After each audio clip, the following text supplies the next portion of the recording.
اور صاحبین کا مذہب یہ گزر چکا تھا کہ ضرورت المجاز کے لیے شرط ہے امکان معنی حقیقی، کہ معنی حقیقی ممکن ہوگا لیکن اس کے ارادے سے معنی موجود ہوگا، تو ضرورت کی جائے گی کس کی طرف؟ مجاز کی طرف. ٹھیک ہے.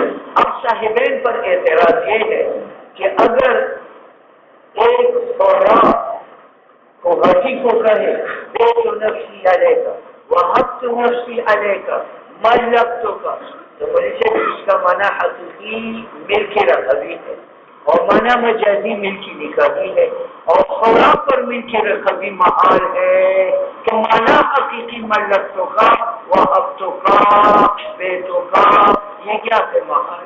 جب محال ہے تو صاحبین نے معنی مجازی کیوں لے لیا کہ ملکتو کا وہ معنی نکاح ہے؟ حالانکہ ملکتو کا معنی حقیقی کیا ہے؟ ملک رقبی، اور نکاح کا اس کا معنی مجازی ہے، اور معنی مجازی کی لیے شرط ہے امکان معنی حقیقی کا، اور یہاں معنی حقیقی ممکن نہیں، متعذر ہے. لا یقال لما کان، جب صاحبین کے نزدیک امکان معنی حقیقی کا شرط ہے واسطے صحت و ارادہ مجاز کے، کیف یصار الی المجاز، کس طرح سے ضرورت کی جاتی ہے مجاز کی طرف فی صورت نکاح بلفظ الاتفاق. وحبت نفسی ملکت نفسی بیت نفسی، اس تینوں کا معنی حقیقی ملک رقبی ہے، اور معنی مجازی کیا ہے؟ نکاح ہے، اور ملک رقبی پورا فرمحال ہے، تو معنی حقیقی متعذر ہے. تو انہوں نے ضرورت المجاز کیوں کی کہ ملکت سے مراد نکاح ہے. یہاں ان تملیک الحرہ، حالانکہ تملیک حرے کا جو معنی حقیقی ہے بیع و ہبہ سے محال ہے. یہ آ کر ٹھیک ہے کہ صاحبین کے نزدیک ضرورت المجاز کے لیے شرط ہے امکان معنی حقیقی، اور یہاں بیت و وحبت و ملکت کا معنی حقیقی متعذر نہیں ہے، ممکن ہے. کس طرح کہ وہ عورت جو اس کو کہتی ہے ملکت و وحبت و بیت ہو سکتے ہے وہ مرتدہ ہو اور ملحق دار حق کے ساتھ دارے، اور مولانا روم جہاد کر کے اس کو لونڈی بنا لے وہ مملوکہ بنی ہے، تو پھر جملہ امکان حقیقت ہے. اس وجہ سے وہ ضرورت کرتے ہیں جس نے نظیر نے اس کو کہا وہ حق کی نفسی اور بیت نفسی ملکتو کا نفسی. یہاں ان تینوں الفاظ کا معنی حقیقی کیا ہے؟ یہ نظیر کی ملک رقبی. ٹھیک ہے، اور ملک رقبی اس پر ممکن ہے کہ وہ مرتدہ ہو ملحق بدار حرب ہو اور پھر خاندانی جہاد میں جا کر اس کو پکڑ رہے، تو یہ کیا بن گیا؟ مالک. ٹھیک ہے. لیکن نقول ذالک حوضے پر ملک رقبی ممکن ہے پھر جملہ در بعض اوقات بان ارتدت کہ مرتد شود ولحقت بدار الحرب اور ملحق شود به ہندوستان ثم صببت اور پھر قیدی بنائے جائے بس. یہ ایسا ہے کہ غاٹی نے قسم اٹھائی واللہ لامس السماء بید کہ میں آسمان کو ہاتھ لگاؤں گا، تو فقہا کہتے ہیں فوراً خانی سے. کیوں؟ اس لیے کہ مس السماء جو ہے وہ ممکن ہے کہ یہ ولی بنے اور کرامتاً آسمان تک پہنچ جائے. تو یہاں اگرچہ مس السماء واقعی تو نہیں ہے لیکن ممکن ہے، اور اس پر اس نے قسم اٹھائی اور ہاتھ تو نہیں لگایا تو فوراً کیا ہوا؟ خانے وسارت وہذا نذیر مس السماء واقعی فصلاً فی الصریح والکنایہ. میں نے آپ کو کہا تھا کہ دوسرا تعلق لفظ کا معنی کے ساتھ استعمال کا، استعمال لفظ کا اگر موضوع میں تھا تو حقیقت ہے، غیر موضوع میں تھا تو مجاز ہے، اور ہر معنی اگر لفظ سے ظاہر تھا تو صریح، اگر ظاہر نہیں تھا تو کنایہ. اب صریح اس لفظ کا نام ہے جس کا معنی ظاہر ہو، تو نیت کا محتاج نہیں، وہ حکم ثابت کرے گا بغیر نیت کی. جیسے کوئی بیوی کو کہے آتے طالقن، تو طالقن کی دلالت جدائی کی پر صریح ہے، تو اگر طلاق دینے والے نیت کرے یا نہ کرے جدائی واقع ہو جاتی ہے. اور صریح کا معنی چونکہ کنائی کا معنی ظاہر نہیں ہے، خفی ہے، لہذا کنایا اس بات معنی میں محتاج ہے کس کو؟ نیت کو. ٹھیک ہے. اگر اس نے اپنی بیگم کو کہا انتی بائنن، تو بائنن صریح نہیں ہے طلاق میں، بلکہ بائنن میں دو استعمال ہے، ایک ہی کہ تو مجھ سے جدا ہے پھر سے طلاق ہے، اور ایک انتی بائنن کا معنی کہ تو عورتیں سے جدا ہے. اور میں، جمال میں، نسب میں، مال میں، اس لفظ سے پھر طلاق نہیں ہوتی، لہذا انت بہنوں سے طلاق تب پڑے گی کہ یہ نیت طلاق کا کرے۔ شریف وہ لفظ ہے جیسے یقون المراد بھی کہ جو جدائی بیوی کا اس کے ساتھ ارادہ کیا جائے وہ ظاہر ہے، کقولی بہن وشتر ہے ایجاب اور قبول وہ حکم شریع کا یہ ہے کہ یہ موجب ہے ثبوت اپنے معنی کا بے آئی طریقے کا جس طریقہ سے ہو، جس طریقہ سے مراد ہے وہ خبر کی صورت میں ہو یا نعت کی صورت میں یا ندا کے حکم میں۔ اوامین حکم ہی اور شریع کا دوسرا حکم یہ ہے انہو یستغنی عن نیت کہ یہ اس بات معنی میں ارادہ نیت کی محتاج نہ ہو، وعلیٰ چونکہ شریع نیت کا محتاج نہیں ہے۔ اگر ایک آدمی اپنی بیوی سے کہے انت طالقن یا طلقت کی یا طالق نہیں کا طلاق نوابہ الطلاق ولم ينوي اور اس نے نیت طلاق کی ہو یا رکھی ہو، وَكَذَلِكَ لَوْ قَالَ لِعَبْدِهِ اپنے غلام کو کہا انت حر کا یا حر، اس میں نیت آزادی کا کرے یا نہ کرے غلام آزاد ہو جاتا ہے۔ وَلَهَذَا قَلَّ إِنَّ التَّيَمُّمَ يُفِيدُ الطَّهَارَةَ لِأَنَّ قَوْلَهُ تَعَالَى وَلَكِنْ يُرِيدُ لِيُطَهِّرَكُمْ اس میں اختلاف ہے کہ تیمم جو ہے یہ طہارت کاملہ ہے یا نہیں، تو ہمارا مذہب ہے کہ یہ طہارت کاملہ ہے، امام شافعی کا یہ قول ہے کہ طہارت کاملہ ہے۔ تو جب وقت کی دخول کے بعد آپ تیمم کریں گے تو اس ایک تیمم سے آپ وقت کی نماز بھی پڑھ سکتے ہیں، قضا بھی پڑھ سکتے ہیں، نفل بھی پڑھ سکتے ہیں، تلاوت بھی کر سکتے ہیں۔ اگر وقت کے اندر جنازہ پڑھنا پڑا تو جنازہ کیونکہ یہ قائم مقام وضو کا ہے اور وضو مقیس ہونا لے تیمم مقیس سیدہ کی جامعہ دونوں کے درمیان کونہما آلت تدہیر حکم بقا تابقا۔ ٹھیک ہے، امام شافعی کا دوسرا قول یہ ہے کہ یہ طہارت ضروری ہے، جب ضروری ہے تو جس عبادت کے لیے آپ تیمم کریں وہ بھی ادا کر سکتے ہیں۔ اگر آپ نے صلاۃ ظہر کے لیے تیمم کیا تو صلاۃ ظہر بھی ادا کریں گے، اس تیمم سے قضا نہیں کر سکتے، تلاوت نہیں کر سکتے۔ بات سمجھ میں آئی؟ ہماری دلیل ولاکینو لیطہرکم اور یہ طاہرہ جو ہے وہ صریح ہے کس کے اندر؟ ازالہ نجس میں۔ وَلَهَذَا قُلْنَا تیمم جو ہے یہ مفید ہے طہارت کاملہ کا، کیونکہ اللہ تعالیٰ کا یہ ارشاد وَلَكِنْ يُرِيدُ لِيُطَهِّرَكُمْ یہ صریح ہے۔ اصول طہارت میں بھی ہی تیمم کے ساتھ اور امام شافعی کا تیمم میں دو قول ہے، ایک یہ کہ یہ طہارت ضروری ہے اور دوسرا یہ کہ یہ طہارت ہی نہیں ہے بل ساتر للحدث، یہ مزیل حدث کا نہیں ہے، ساتر للحدث ہے، حدث کو چھپاتا ہے۔ وعلى هذا يخرج المسائل على مذهب من جوازه قبل الوقت کہ تیمم قبل الوقت جائز ہے ہمارے نزدیک، ان کی نزدیک جائز نہیں ہے۔ وَأَدَاءَ الْفَرْضَيْنِ بِتَيَمُّمٍ وَاحِدٍ اور ادا قضا ایک تیمم سے جائز ہے ہمارے نزدیک، ان کی نزدیک ادا کے لیے جدا تیمم، قضا کے لیے جدا تیمم۔ وَإِمَامَةِ الْمُتَيَمِّمِ لِلْمُتَوَضِّئِ اور قوتی کا امام ہونا متوضئین کے لیے مقتدی کا وضو ہے، اور حضرت صاحب نے سیدھے میں تیمم کر دیا باقی نماز تیمم سے پڑھ دی، ٹھیک ہے۔ تو ہمارے نزدیک یہ جائز ہے اور امام شافعی کے نزدیک جائز نہیں ہے۔ وَجَوَازُهُ بِدُونِ خَوْفِ تَلَفِ النَّاسِ أَوْ الْعُذْرِ اس میں بھی اتفاق ہے کہ اگر انسان کو یہ خطرہ ہو کہ وضو کروں تو مر جاؤں گا یا وضو کروں گا تو ہاتھ چھل ہو جائے گا، اس کے لیے تیمم جائے گا۔ اور اگر جان یا روزی کی طلب کا خطرہ نہ ہو، بیماری بننے کا خطرہ ہو تو ہماری نزدیک پھر بھی تیمم جائز ہے، ان کی نزدیک جائز نہیں ہے۔ اور جائز ہے تیمم اگرچہ خوف نہ ہو ہلاک ہونے جان اور عضو کا بسبب وضو کی، یہ بالوضو طلبت کے ساتھ۔ اور جائز ہے للعید والجنازہ، امام شافعی کی نزدیک جائز نہیں ہے۔ اچھا جی، بنیت الطہارۃ والکنایہ، کنایہ وہ لفظ ہے جس کا معنی مراد خفی ہو، اور چونکہ معنی مراد خفی ہے لہذا کنایہ دلالت علی المعنی میں کس کا مقصد؟ ارادہ و نیت کا۔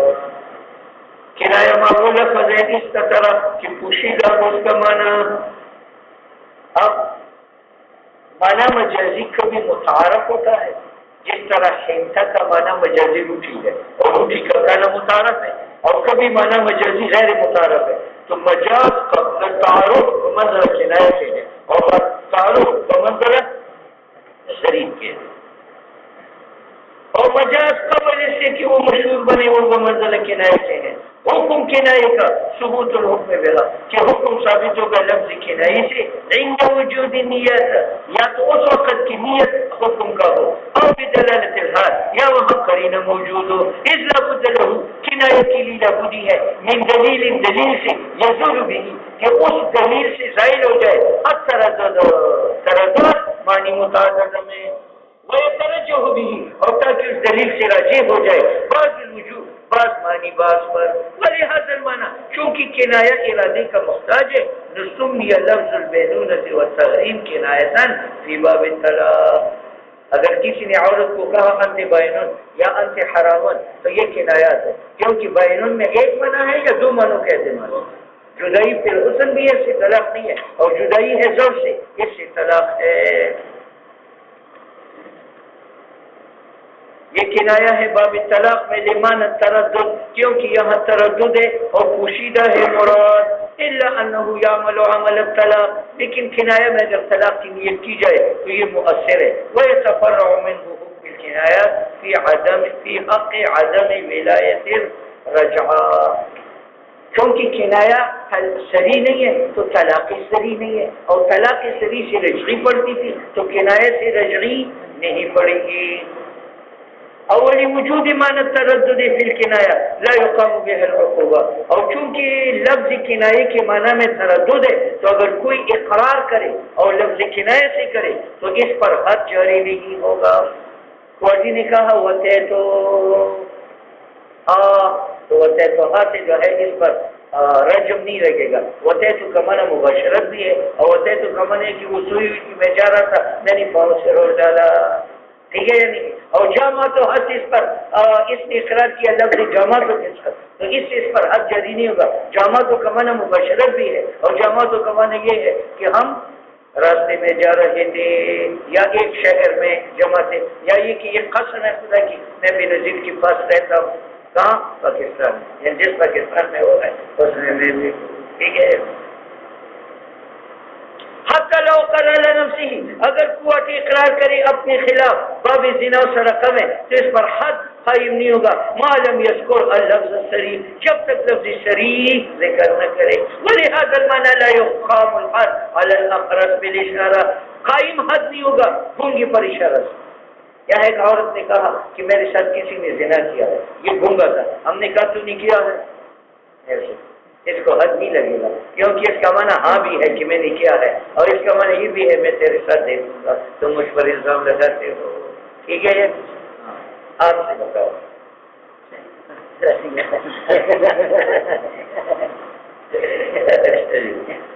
ولو قذف رجلا بزنا فقال اچھا جی آگے بڑھتے فقال الاخر صدقت لا يجب الحد عليه.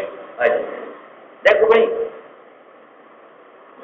اس نے کوٹی نے اس کو کہا زنیت تو نے زنا کیا اس نے کہا صدقت تو وہ صدقت پر اس نے اپنی پر اقرار کیا زنا کا اس کو حد لگے گا یا نہیں تو حد نہیں لگے گا کیونکہ صدقت کا معنی یہ بھی ہے کہ تو اس دعوی زنا میں صادق ہے اور اس کا یہ بھی معنی ہے کہ تو بڑا تنظیم ہے سچا آدمی تھے آپ نے کیسی یہ غلط بات کر دی. بات سمجھ میں آئی. لا يجب الحد والے احتمال تصدیق له بغیره صدقت میں یہ احتمال ہے کہ ماضی میں تو بڑی سچی باتیں کرتا تھا اب تمہیں کیا ہوا ایسی باتیں کرتے ہو. بات آئی فصل فی المتقابلات. دوستوں بزرگوں لفظ اور معنی کا ایک تعلق وضع کا وضع کے لحاظ سے لفظ کی 4 قسم تھے خاص عام مشترک معول. دوسرا تعلق استعمال کا استعمال کے لحاظ سے لفظ کی 4 قسم تھے حقیقت مجاز صریح. تیسرا تعلق ہے ظہور اور خفا. ظہور معنی لفظ سے کبھی ظاہر ہوتا ہے کبھی خفی ہوتا ہے. باعتبار ظہور کی 4 قسم ہے ظاہر نص مفسر محکم اور باعتبار خفا کی 4 قسم ہے خفی مشکل مجمل متشابہ. یہ 4 جو خفا کے اقسام ہیں یہ ان 4 کی جو ظہور کے اقسام ہیں ان کی متقابلات ہے. ظاہر کا مقابل کون ہے خفی ٹھیک ہے. نص کا مقابل کون ہے مشکل ٹھیک ہے. محکم کا مقابل کون ہے ہاں اچھا، اور متشابہ کا محکم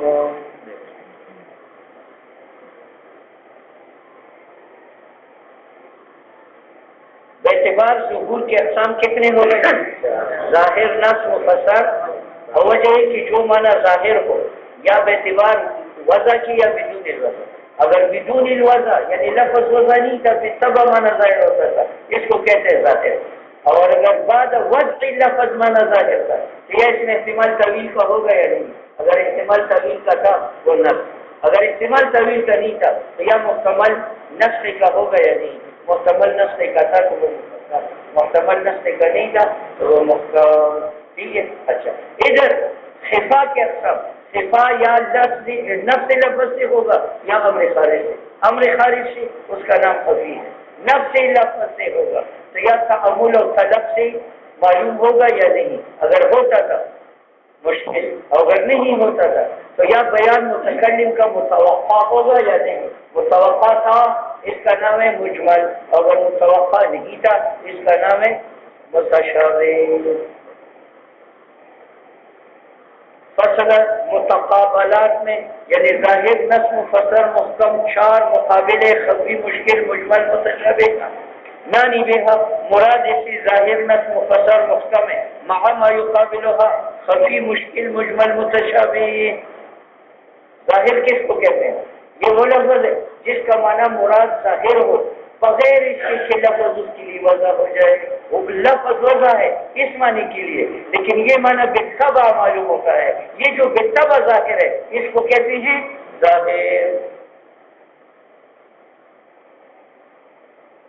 فالظاہر اسم، ظاہر اسم ہے لکل کلام، ہر اس کلام کا ظاہر المراد بھی کہ معنی مراد واضح ہو سامع کو بنفس سما من غیر تأمل.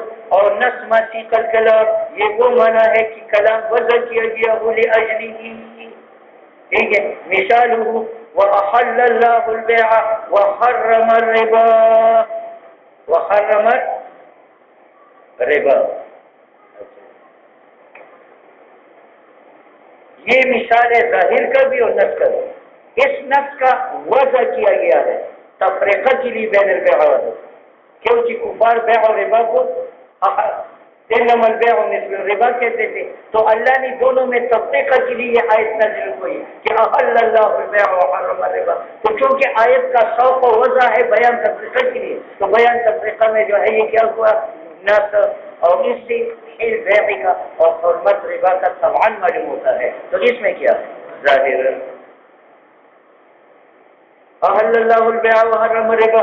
وہ آیت سیقت وضع کی گئی ہے واسطے بیان جدائی کی بین البیع والربا، رد تاکہ رد ہو جائے لما اس مساوات کا جس کا دعوت کفار نے کیا زمین تصفیت بینہما ہے. تو قالوا انما البیع مثل الربا. تو چونکہ آیت کریم کا شوق ہوا ہے بیان تفریقہ کے لیے درمیان بیع اور ربا کے تو تفریقہ میں تو یہ نص ہوا لیکن معلوم ہو گیا حل بیع کا اور حرمت ربا کا نفس سما سے. تو اس میں جو ہے یہ کیا ہوا ظاہر خود کہتا ہے فسار ذالک النص. آیت کریم نص ہے تفریقہ میں کیونکہ اس کے لیے وضع ہے اور ظاہر ہے آیت کریم حل بیع اور حرمت ربا میں. وکذالک قوله تعالی فانکحوا ما طاب لکم من النساء مثنی وثلاث ورباع. تو اس آیت کا شوق و وضع ہوا ہے بیان عدد کے لیے کہ 2، 3 اور 4 ہے. ٹھیک ہے. لیکن اس سے ہل نفس نکاح کا معلوم ہوتا ہے کہ سبا تو ہل نکاح میں جو ہے یہ کیا ظاہر. وكذلك قوله تعالى فانكحوا ما طاب لكم من النساء مثنى وثلاث ورباع.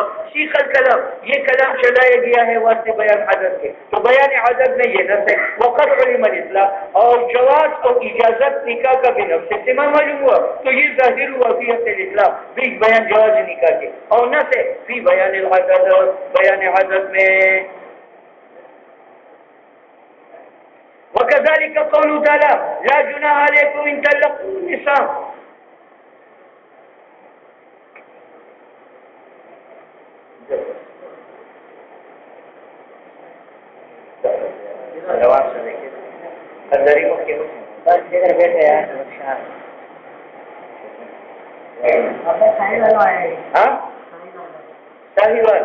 ماشاء اللہ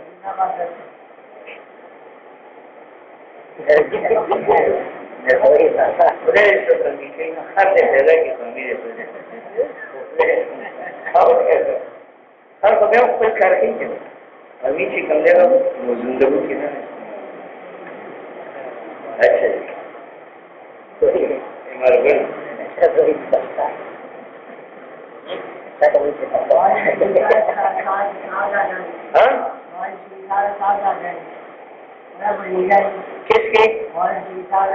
اچھا مجھے بشیر کی مرید ہو؟ ماشاء اللہ آپ تو پہنچی ہوئی روح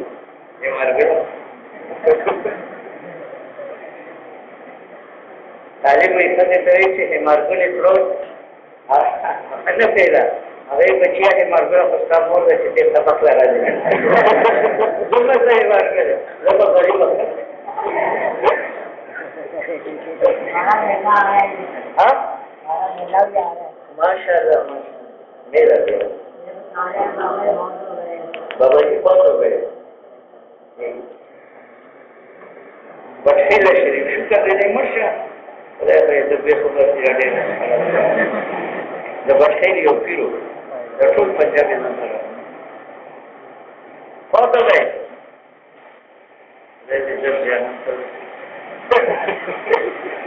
جی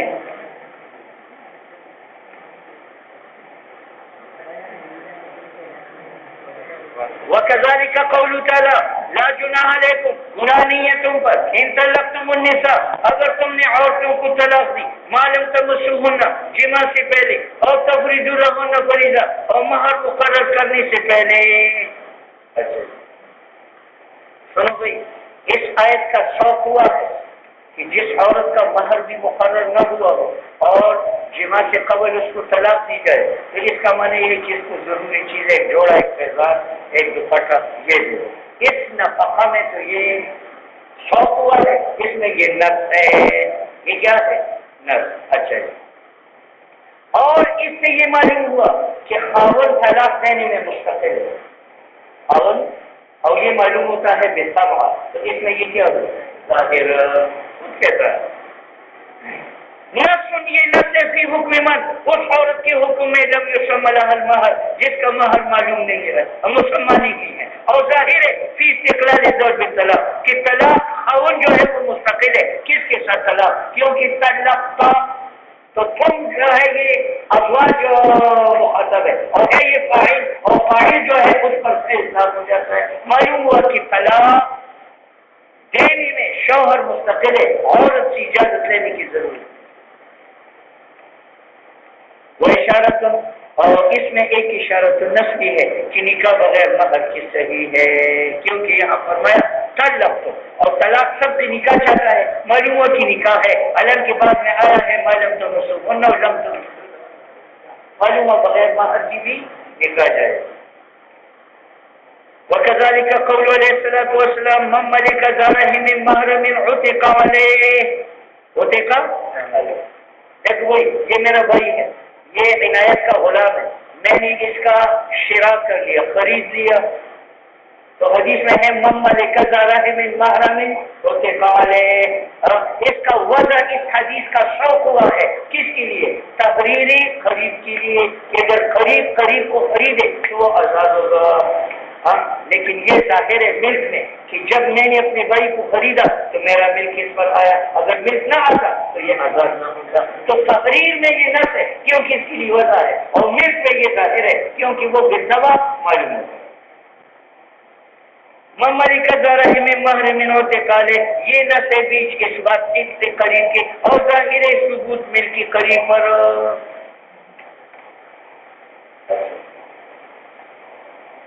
اب مصنف کہتے ہیں کہ ظاہر اپنے حکم میں قطعی اور نص اپنے حکم میں قطعی ہے اور جب تعارض آ جائے تو نص کو ترجیح ہے کیونکہ اس کی قوت ظاہر پر جاتی ہے.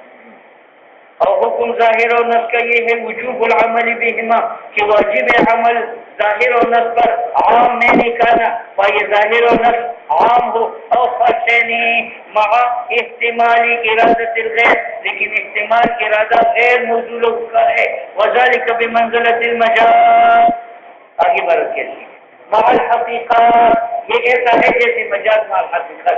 اگر حقیقت بھی مستعمل ہے اور مجاز بھی مستعمل ہے تو حقیقت کہہ رہا ہے، لیکن یہ حقیقت اگر متعذر ہو جائے اور مفجور ہو جائے تو پھر مجاز کہہ رہا ہے. وعلى هذا قلنا إذا اشترى قريبه حتى وثقان يكون هو موثقا ويكون الولاء له. ایک آدمی نے اپنا بائی خریدا تو حدیث کی روح سے وہ بائی اس پر مشتری پر آزاد ہوا، اور جب آزاد ہوا تو مشتری موثق بنا. تو کل اگر وہ بائی مرا تو یہ بائی صرف وارث نہیں ہے بلکہ سبب ہی ہے، کیونکہ یہ موثق ہے تو وہ ولا بھی سارا دے گا. وإنما يسر اور ظاہر و تفاوت ظاہر اور نص کی در ظاہر اور نص میں عند المقابلہ تعارض کے وقت اگر ظاہر اور نص میں تعارض آ جائے تو ترجیح کس کو؟ نص کو.